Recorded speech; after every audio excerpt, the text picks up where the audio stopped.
If you haven't already seen, Mark Meadows went on CNN to have a discussion with Jake Tapper in regards to the appropriateness of Mike Pence and his continuing campaigning. There's a couple of issues that I'd like to bring up in regards to that, and one of them is the moving of fence posts. So there's a point in the conversation when Mark Meadows states that Mike Pence is essential personnel, and he's right. He is essential personnel in the capacity of his job. Just like I'm essential personnel when I happen to be on the clock and working. It's not essential personnel when you are doing things for yourself, when you are campaigning, for instance, for you and your campaign partner. That is not a part of being essential personnel. So what he's arguing is Mike Pence has a right to go out and campaign, because even though the CDC states when somebody in your close orbit comes up positive, you should be quarantining for 14 days. Mike Pence is essential personnel, and it's okay for him to go ahead and do that. I'm going to talk about my ideas on that in a second. The other thing he talks about is how crowd sizes went from, it used to be a large crowd size that they said all the virus cases were coming from, and now it's a smaller crowd size. This doesn't take a leap of logic either. It just takes paying attention. So pre-COVID pandemic, when we had first started seeing the cases coming up, it was large gatherings that we experienced the most positivity from. Makes sense. The more people, the more chances that people are going to get infected, and it's going to spread to other people. That makes sense, right? So as states curtailed large gatherings and said you could only have 50, you could only have 20, you could only have 10 people to a gathering, and larger gatherings like concerts and what have you started becoming more infrequent, obviously the small gatherings are going to be where these cases are coming from. It's not hard to figure out. More numbers of small gatherings, and that doesn't mean some families getting together. When they're talking about small gatherings, it's like a small church service, and I'm not getting into the appropriateness of freedom of religion and all that stuff in this video. I'm just giving an example. A small gathering is like a small church service. A small gathering is like house parties and things where you're bringing in people that are not part of your household and you're having them intermingle and interact. So yes, you're going to have more cases of positivity in small gatherings than you're going to have in non-small gatherings where they're not gathering at all. That's the differentiation. It's not the difference between a small gathering and a large gathering. It's the difference between a small gathering and no gathering at all. It's not hard. So let me go on and ask an overall question to anybody that's watching. Did you hear Donald Trump tell Bob Woodward that the virus was deadly and that it is airborne? Because if you have not, you can go do that. So I have. So we're going to say yes. Did you hear Donald Trump admit that he downplayed the virus because he didn't want people to panic? I did. That's on video. What about you? So that's two things, okay?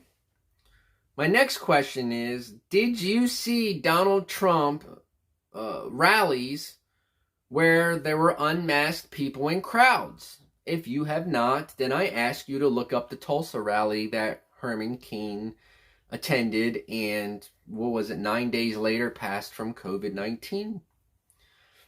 So we have Donald Trump telling Woodward that the virus is deadly and airborne. We have Donald Trump admitting that he told Woodward that the virus was deadly and airborne, but he wanted to not have the public panic.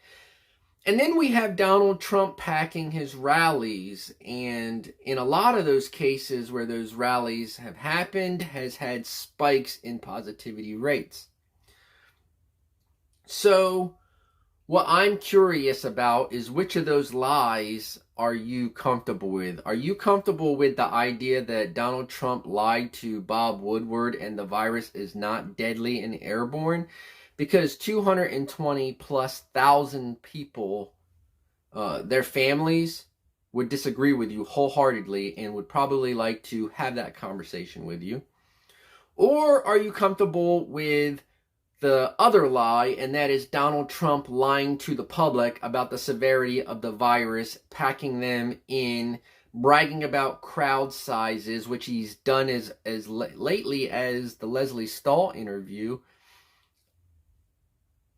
Are you okay with that, where he intentionally endangered our lives for his crowd sizes? I mean, I believe that maybe he didn't want people to panic. That's understandable, but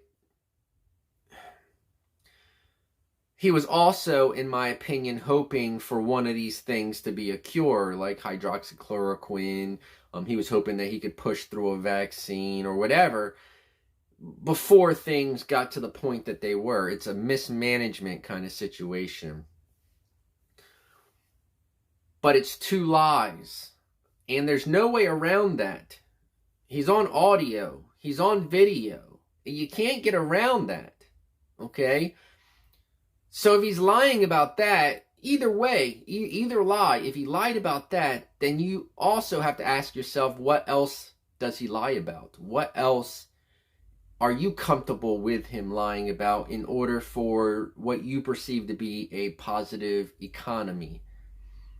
I'm not cool with any of it, okay? I think that when you are intentionally endangering people's lives, or unintentionally endangering in the beginning, but then you continue to do it anyway, that causes me to question leadership. And the President of the United States, that's, in my opinion, his primary job, to be the figurehead and leader of the country, because he does not write the bills that he signs. He does not write them. He doesn't even negotiate them, okay?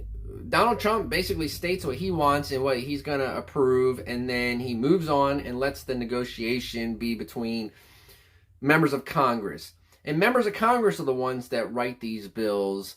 Members of Congress are the ones that introduce these bills.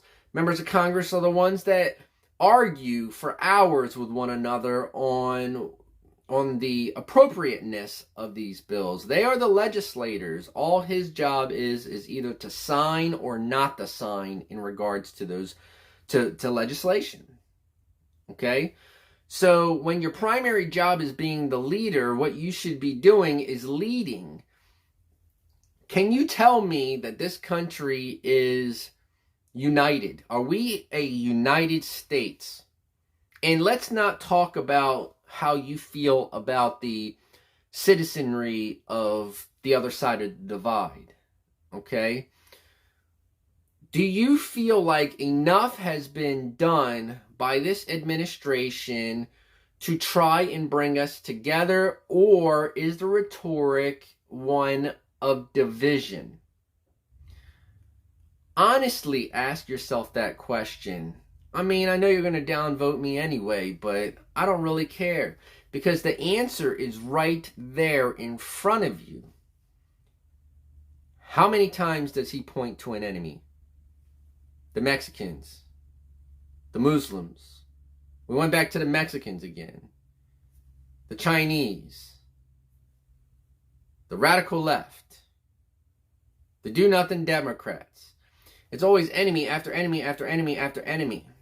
Okay, when are we gonna call Americans Americans?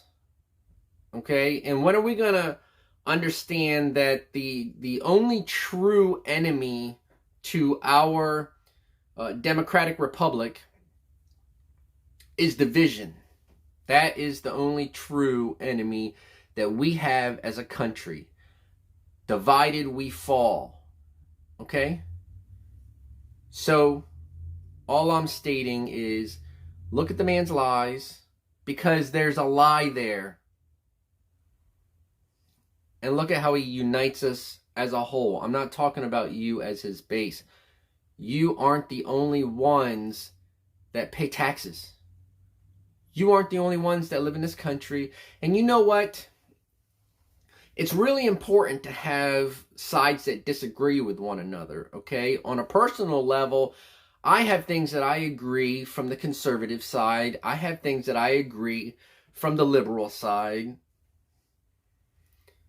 I think it's important for us to talk to people that just don't agree with our perspectives, but also want to push us forward and not hold us back. Thank you very much if you've stuck around this long. I appreciate it. I got a little long-winded. I apologize. If you like this type of content, please remember to hit the subscribe button down below. It goes a long way to helping us out with the metrics that YouTube looks for in order to monetize us. And I'd like to expand what I'm doing here. If you really like what we're doing here, then please check out Just Talk with Vonda and Lydia featuring Sean. We discuss whatever happens to come to mind. It's a really good back and forth.